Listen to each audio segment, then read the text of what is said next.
एक साधु भिक्षा लेने एक घर में गए। उस घर में माई भोजन बना रही थी और पास में बैठी उसकी लगभग 8 वर्ष की पुत्री बिलक बिलक कर रो रही थी। साधु का हृदय करुणा से भराया। वे बोले, माता, ये बच्ची क्यों रो रही है? मां भी रोने लगी। बोली, महाराज जी, आज रक्षाबंधन है, मुझे कोई पुत्र नहीं है। मेरी बिटिया मुझसे पूछ रही है कि मैं किसके हाथ पर राखी बांधूं। समझ में नहीं आता कि मैं क्या उत्तर दूं। इसके पिताजी भी नहीं है। साधु ऊंची स्थिति के धनी थे। बोले, हे भगवान, मैं साधु बन गया तो क्या मैं किसी का भाई नहीं बन सकता?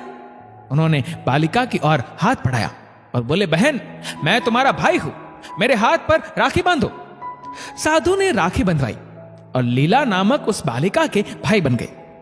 लीला बड़ी हुई, उसका विवाह हो गया। कुछ वर्षों बाद उसके पेट में कैंसर हो गया। अस्पताल में लीला अंतिम श्वास गिन रही थी। घर वालों ने उसकी अंतिम इच्छा पूछी। लीला ने कहा, मेरे भाई को बुलवा दीजिए।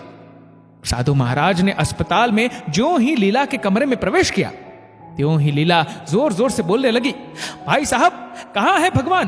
कह दो उसे कि या तो लीला की पीड़ा हर ले या प्राण हर ले।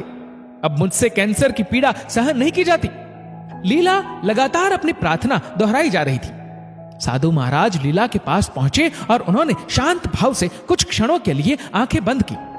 फिर अपने कंधे पर रखा वस्त्र लीला की ओर फेंका और बोले, जाओ बहन, या तो प्रभु तुम्हारी पीड़ा हर लेंगे या प्राण ले लेंगे।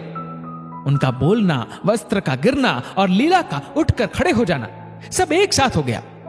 लीला बोल उठी, कहां है कैंसर? मैं एकदम ठीक हूं, घर चलो। लीला की जांच की गई, कैंसर का नामो निशान नहीं मिला। घर आकर साधु ने हंसकर पूछा, लीला, अभी मर जाती तो? लीला बोली, मुझे अपने दोनों छोटे बच्चों की याद आ रही थी, उनकी चिंता हो रही थी, इसीलिए प्रभु ने तुम्हें प्राण शक्ति दी है।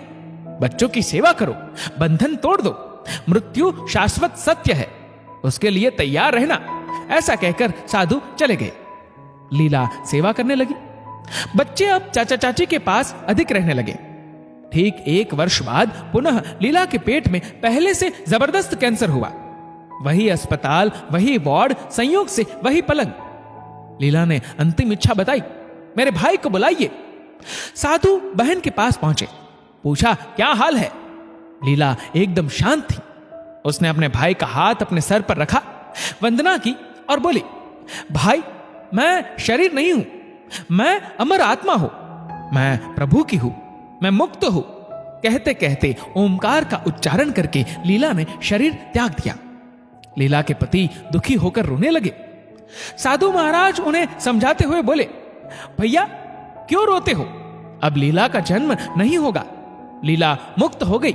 फिर वे हंसे और दोबारा बोले, हम जिसका हाथ पकड़ लेते हैं उसे मुक्त करके ही छोड़ते हैं। पति का दुख कम हुआ। उन्होंने पूछा, महाराज, गत वर्ष लीला तत्काल ठीक कैसे हो गई थी? आपने क्या किया था? गत वर्ष लीला ने बार बार मुझसे पीड़ा या प्राण हर लेने के लिए प्रभु से प्रार्थना करने को कहा।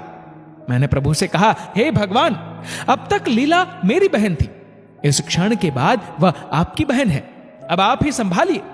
प्रभु पर छोड़ते ही प्रभु ने अपनी बहन को ठीक कर दिया। यह है प्रभु पर छोड़ने की महिमा। दोस्तों, इस वीडियो को लेकर आपकी क्या राय है नीचे कमेंट करके जरूर बताएगा।